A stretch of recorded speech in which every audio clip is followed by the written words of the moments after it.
You're listening to the Options Insider Radio Network. For more quality options programs, visit www.theoptionsinsider.com or search for Options Insider Radio Network in your podcast provider of choice. Listeners can also access all of our programming through our mobile app, available in iTunes and on Google Play.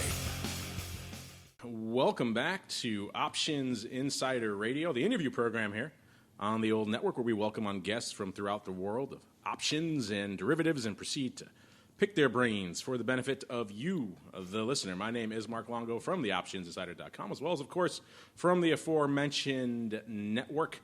And if you sound a little bit different, it's because we're not coming to you from our studio in Chicago today. Nope, we're coming to you from the scenic and sunny Options Industry Conference here in Florida. And I am pleased to be joined by our next guest on the old interview program. Old friend of the show, even though we only catch up about once a year at this conference. He is Ed Boyle, the CEO over there at Box, or I should say Box.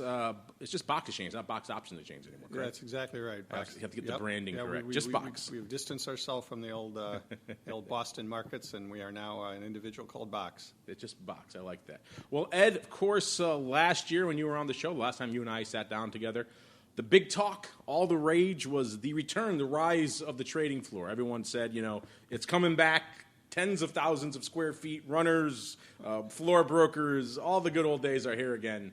It's been not quite a year, but a little bit of time you got under your belt now with the new Box floor. How are things going? Thanks, Mark. It's good to join you again. Things are going well with the trading floor. You're right. It's not the 10,000 square foot, 40-foot ceilinged mayhem it once was back in the 80s, which I was a big part of. And if we can go back there, believe me, sign me up. I'm on my way. But that's not going to happen. That's not coming. It's a very structured environment now. It's much more digitized. It's nowhere near the chaos that we used to see or still see on some of the trading floors globally that exist. But it's going well. We put a business plan around it. It's not an easy marketplace to break into. It's a small segment of the options market in general. It's about 15% of the market, total market volume. But it was a segment Box was missing. So we're pleased to have jumped into that space. We started last August 22nd of last year. We launched it, and we're welcoming some new participants down there this month, as a matter of fact. So we're looking forward to that as well. So the growth is there. It's not explosive growth, but it's growth certainly. Very nice of you. Consider it to launch it on my birthday. Very, very nice of you. I knew that something there else. was a reason. Something fun was going on that day. Oh, well, what products are trading down there? Give our listeners the lay of the land on the Box trading floor. Yeah, it's really just like the other trading floors we compete with currently, which right now all the major exchange groups own them. NYCX or ICNYC owns two, with one being in New York and one being in San Francisco. And then the Philadelphia Exchange down in aforementioned Philadelphia, which is now NASDAQ. And ours is CBOE in Chicago, and then us in Chicago. So the products that we trade is just as the rest do, with the exception of some of the proprietary products that we see at CBOE or other exchanges. We're trading all equity option contracts. So take the full suite of 850,000 strikes that are out there today, or something near that, and that's what we're currently trading. Last year at the conference, the theme was pretty much you guys and the Philly floor. Between the two of you, it was all talk of trading floors coming back. That was one of the 2017 themes of the conference. So far, it's been a very different event this year. The tone's a little bit different, a little bit more upbeat this year. What would you say is the theme, the tone of the 2018 Options Industry Conference? Are there more floors coming, or is it something else entirely? Yeah, no, I think for one, it's not a high bar to clear, because 2017 was I don't want to say boring year, but it was a year of transition. We were coming out of historically low volatilities, kind of a boring and difficult market of 4 or 5 years. And now things have changed a lot. We've seen kind of global markets changing the way they face. Right now, we're seeing more of what a lot of people call a liquidity crisis. I don't know that it's a crisis, but certainly focus on the liquidity side of the market. So 2018 down here, that is the theme. It's really about the opportunities, the changes that are coming into the market. And that's driving the conversation, which it's a very positive conversation. That's what I'm really enjoying this year, is everyone we talk to, we're talking about new and exciting things, not how can we survive through another year of bleeps and volatility, but that's it. So it's been a very productive year for us already down here. We've only been here a day and a half. We're right on that, and it's just been a great time. Yeah, it is a markedly different tone from last year, which you're right was a bit of an aberration from a volatility and from a volume perspective. Everyone last year was kind of wringing their hands saying, where's the volume going? Where's it going to come from? Where's volatility? It was a very dire scenario. Fast forward a year, people are happy. There's volumes through the roof this year, at least for the Q1 into early Q2 here. We'll see how it holds up for the rest of the year. But you mentioned the liquidity issues. Obviously, that's been getting a lot of heat of late. In fact, we asked our audience, we always like to poll them before we come down here, see kind of what's top of their mind, what we should be talking about here at the conference this year. And we gave them a bunch of different choices. And so far, with about a couple of days left to go in this poll, options liquidity issues are pretty much running away with it. About 46% of people saying that should be our main focus here at the conference. So you mentioned it's been getting a lot of interest, a lot of heat lately. What do you think? You've been around the space for a long time. What do you think we could do? Because it's a theme every year. Henry Schwartz was just in here a little while ago, and he kind of repeats that mantra every year. 19, 20 names do half of the flow in the business every year. And that trend hasn't really changed. In fact, it's going the wrong way probably. What can we do as an industry to get that number up a little bit? Well, what we have to do is we've got to swing the pendulum a bit back towards the liquidity providers in the market. Liquidity provision is a service to the marketplace. It's not this, many people look at it as almost a tax or burden on it. It's not. When customers, even, it doesn't matter, institutional, retail, when they come to the options market and they're looking for a market, unlike equities, which are an order-driven market, in equities, you can naturally find the other side. And by naturally, I mean, for the guys who want to come in and sell, there's buyers, and for the buyers, there are sellers. But in options, that's not true because, again, we have 850 to 900,000 options series. It changes every day. And liquidity provision is a major part of our market. If the market makers were to not be there, the quotes wouldn't exist and people wouldn't be able to even have a good idea of current market valuations. You could create models and dark matching engines like we see in equities, but dark models in options won't work well. Options don't have TRFs, which is equities do. And there's very good reasons for that. So liquidity provision, we have to go back and really look at the history of as we went more towards the digital world and we saw rebates, payment for order flow, maker-taker models coming into the markets. And then Box was the early innovator with auctions before we had pennies.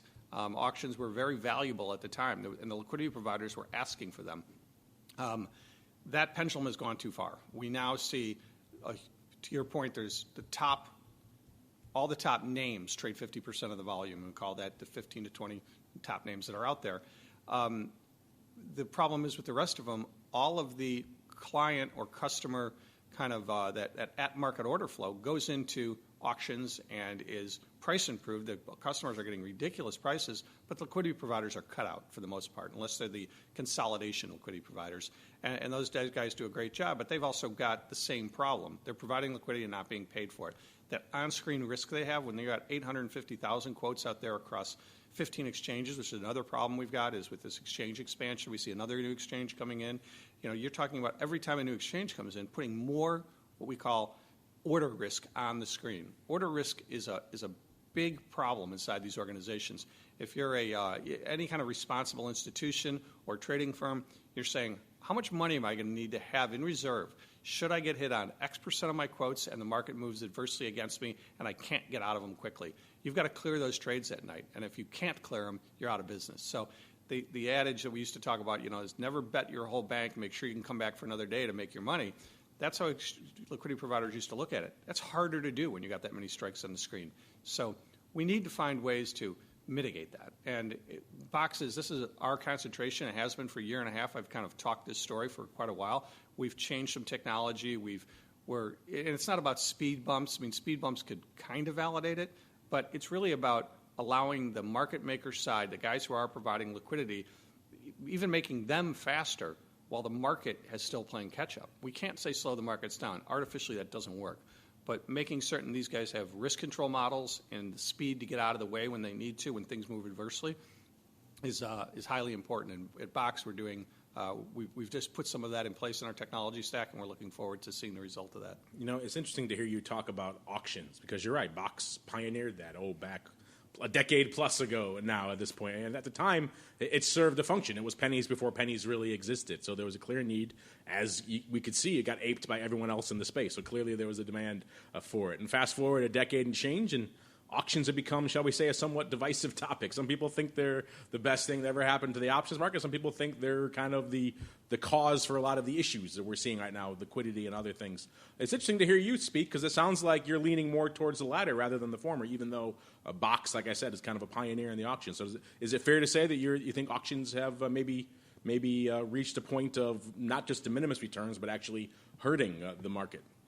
I do. Hurting might be the wrong word, but I wasn't at Box when they did them. I was a participant in the market, and I saw them as valuable at the time, and they did work. But then when pennies came into the market, and this really goes back to our total market structure. It's all the way back to to the 33 Act and all the acts that have followed and a lot of the things that have happened. Markets change over time, and when you put certain things in that help the markets at that time, those type of things sometimes may need to come back out of the market. And maybe it's time we do that. Now, should auctions be ended completely? No. We still need the ability to create that price improvement. But maybe they shouldn't be done the way they're done today. And maybe it's not an auction. Maybe it's some kind of a auto step-up type features, things like that.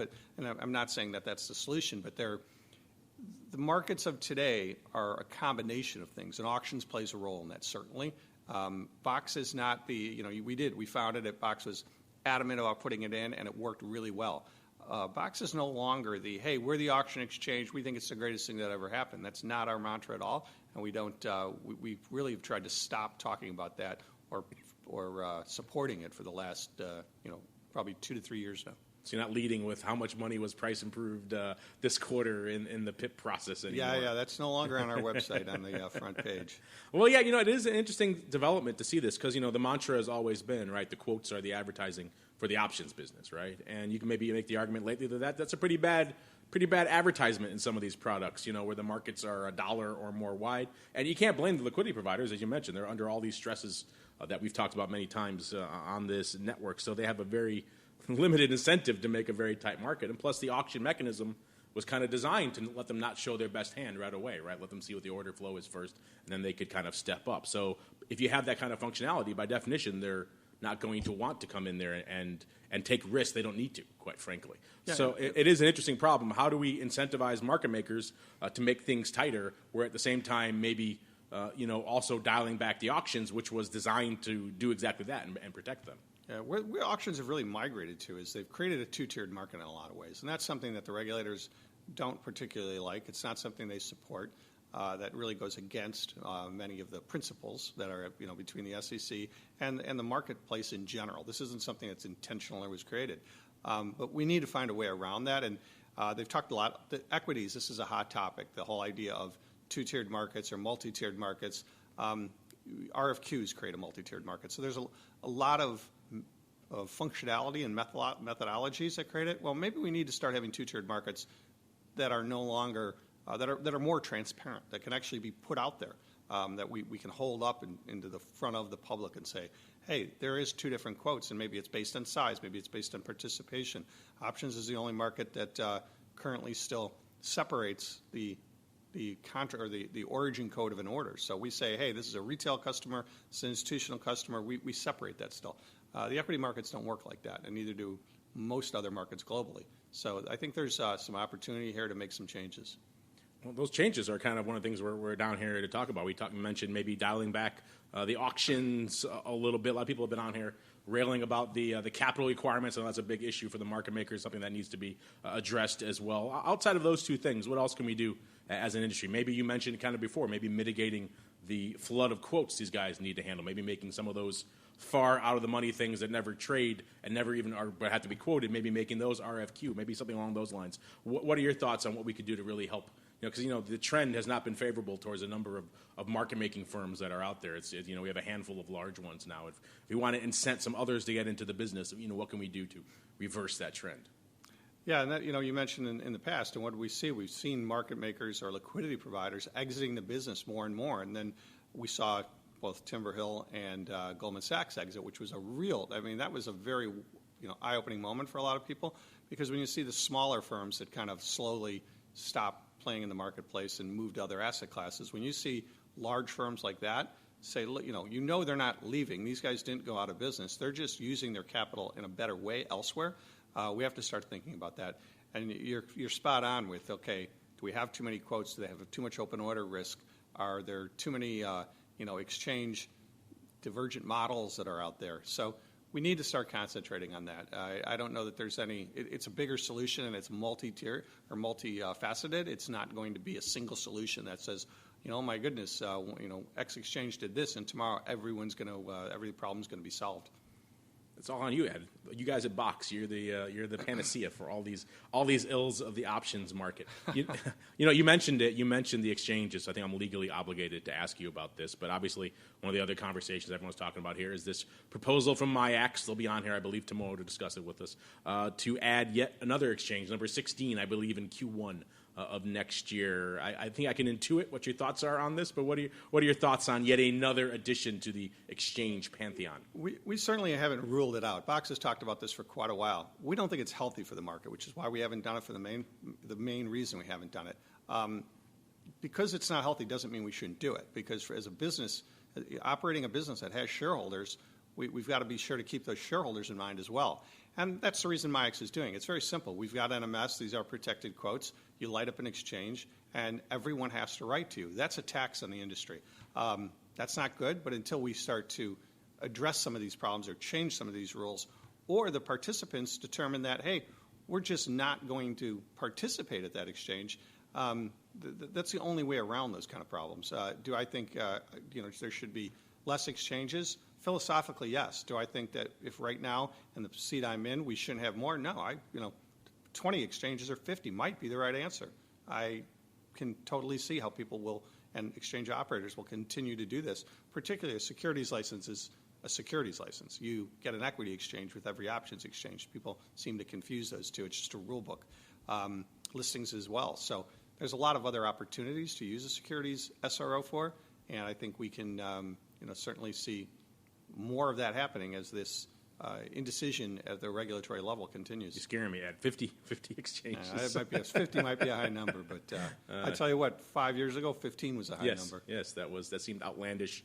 Back when Box was number 4, right, or number 5, that seemed insane, and here we are, 3x that in a little over a decade. So things are certainly changing. It's kind of funny, Ed. We were just talking for a while here about liquidity issues and how that's plaguing the market intraday, the actual market time liquidity. And yet when I look here at our poll for our audience, the number 2 thing that they want us to talk about this week is bringing after hours to options. It's funny, we always get this request usually around this time of year, around earnings season. People have that proverbial example, they buy a call in Google, it moves 100 handles in the after hours, then it opens up Hunch the next day. They get mad, they write to us for some reason. They should write to their broker, they write to us. And so this time of year we see a big influx in that. It is kind of interesting to see them, complaining about liquidity intraday on one hand, and yet want another session in the after hours, which is going to be even less liquid. But that's a conversation for another day. But that said, I was kind of I like to take a pulse of the different exchange operators. I was talking to Kevin from NASDAQ not that long ago, Kevin Kennedy. He seems surprisingly open to the idea of some sort of maybe limited after-hours pilot. I know Box has a history, kind of fostering the retail. What do you guys think of the idea of trying something like this? Interestingly enough, in my some of my past lives, I've addressed this with many of the option or the market participants. While we will see the type of emails you mentioned you're getting, and you see these outcries that we should get it, for one, people don't realize that the markets, if they're tradable, will act very different than the markets that they might be seeing today. Like you said, Apple moves 100 handles, and these guys think they could have just turned around and made a huge profit. That's probably not true. So when we do talk to the people who directly face the markets, so whether that's the brokers themselves or the exchange consolidators and those kind, well, the consolidators will do whatever the brokers want to do, but there's not a lot of support for it. Starting a after-hours option market with the number of series we have, I don't know that we'd have liquidity at all in it. It might be fleeting. So maybe there's a good idea for a pilot with a limited amount of strikes or an RFQ environment, something like that. But I don't think it's a bad idea, but I think we should focus our attention more on the current issues than saying, hey, let's try to create more by creating more fragmentation, more dispersed liquidity in the market. So we're not that's not at the top of my list of ideas right now, but I've always thought about it. That does seem to be, if it does happen, it does seem to be something along those lines of like a limited pilot, maybe just around earnings season, maybe just for, let's say, the weeklies in Google for that week, that have earnings and that's it, or maybe it is RFQ, maybe only closing. It seems like if there is support, it's for some sort of limited pilot like that. So maybe we'll see something along those lines. I know a lot of exchanges and brokers, they want to mix things up, and people like to trade. They like the idea of trading options after hours, but maybe the reality a little bit different. Yeah, one of the issues you run into with those type of things is you think, oh, this is a great idea. We'll just light up a pilot and see how it works. Well, many people don't realize, again, the tax they create on the marketplace when they do that. Just when an exchange determines to do this, this means now the brokers all have a lot of technology work. They've got a lot of staffing issues. They've got clearing issues. You pull a string and everything starts to move. It's not as easy as it's a good idea, let's throw it on the screen and if it works. And I think very many people get confused. I get questions all the time being in the exchange business for almost 10 years now, I guess it is. It's they come to you with ideas. Why can't you do this? It's like, well, it's not that easy. That's the reason. We've been talking a lot about volatility down here this week as well, and volatility products are a hot topic, a somewhat controversial topic these days. It does seem like there's perhaps room for some people to get into the volatility space, shall we say, maybe with some sort of VIX competitors, given all the headlines of late. I know you guys have something up your sleeve over there at Box in terms of the real vol products. When are we going to see those products actually see the light of day there, Ed? Well, it's interesting you bring that up, too, because really there's two products we have. One is the real vol product, which we think has got some room. That's a realized volatility product, but we need a future for it. So we're working on solving that problem. That doesn't it's not really accepted in that space, so we're having a difficult time with that. But another product we've got is real day options, which are a forward start one-day option. Well, when you do that, what do you really create? You create a window of implied volatility. You can actually, with that product, trade realized volatility, implied volatility. You can have event risk, so some of the stuff you talked about with Apple earlier.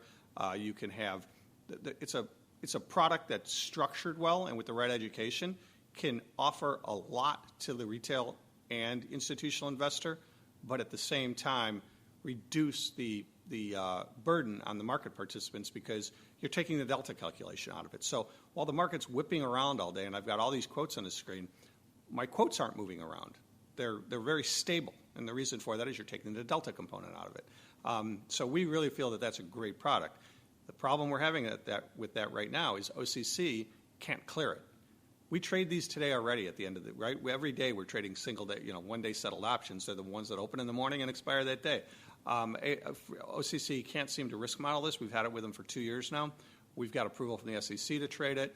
OCC has got a lot of internal issues going on, and they have a technology rebuild they're doing, yet they can't light up a single product like this. So it's very concerning from our standpoint that we're faced with that from our monopolized competitor can't support us in that. Yeah, it is interesting. I'm pretty familiar with those real day products as well, and you're right, they do serve an interesting niche. So hopefully OCC can get their act together soon, and we could see some of these new products hit the light of day. People are crying out for new products, Ed, and you guys have them. It's just a question of when we're going to see these things.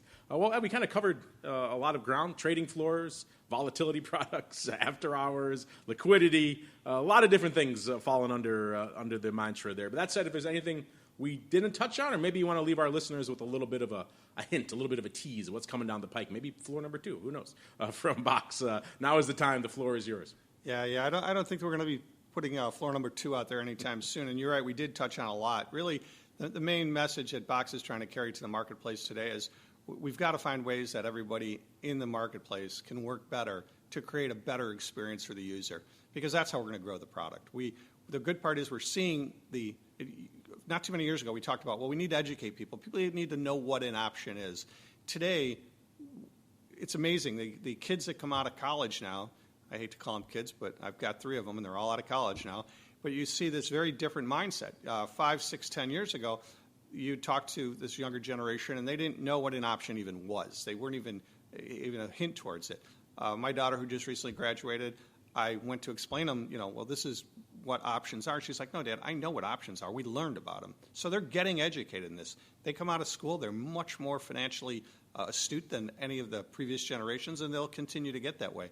But I think now it's time to start really driving home the point of it still revolves around education, but it's around more than just the basic strategies and that simplistic, if I buy a call and it goes up, I can do it with a leverage, betting on the leverage side of it, but rather about risk control, how to manage your portfolios as you grow older. How do you help these products for revenue or for income generation? There's a lot of uses for them, and we really need to talk to the public about that. And the option business has done a great job of educating over the years. So I think education is still paramount to where we're gonna see growth. But we have to simplify it. We have to get away from gaming regulatory structure by just lighting up multiple SROs and creating pricing structures for single-facing participants. That's really what it's going to come down to, and that's difficult to do because we're competitors. And at the end of the day, this is one of the most competitive exchange environments globally. But we need to find the ways that we can work with the participants, the exchanges, and the regulators to bring this all together and make options an even more viable product going forward. Simplification, I think I can get behind that, Ed. Of course, your prediction of 50 exchanges may scares even me. May be contrary to that simplification trend, but let's just be charitable and hope that doesn't come to pass. I can top out. I don't want to be known as the guy who's sponsoring 50 exchanges. You said it here. Now it's too late. It's linked to you forever. Okay. Well, Ed, I'm glad we got it. Can I pull that back to 18? Okay, 18. I'm glad we got a chance to catch up. You'll have to do it more often than once a year here. And once things get rolling down there at the box floor, I want to come check it out, and maybe we can do some live stuff from down there and see the box floor in all of its glory, sir. Yeah, that'd be great. So, yeah, we're looking forward to it. All right, great. And we'll see you hopefully before OIC 2019 when we have 50 exchanges. Thanks, Mark.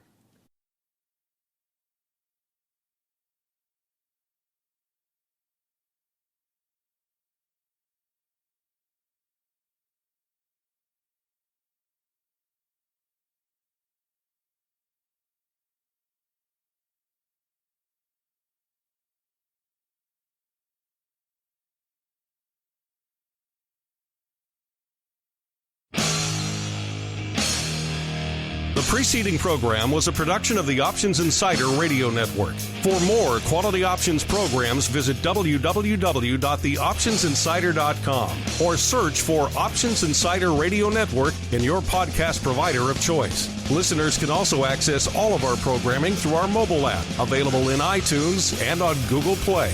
Don't forget to follow along with your favorite programs and submit your own questions for the hosts at twitter.com/options, facebook.com/theoptionsinsider, or via questions at theoptionsinsider.com.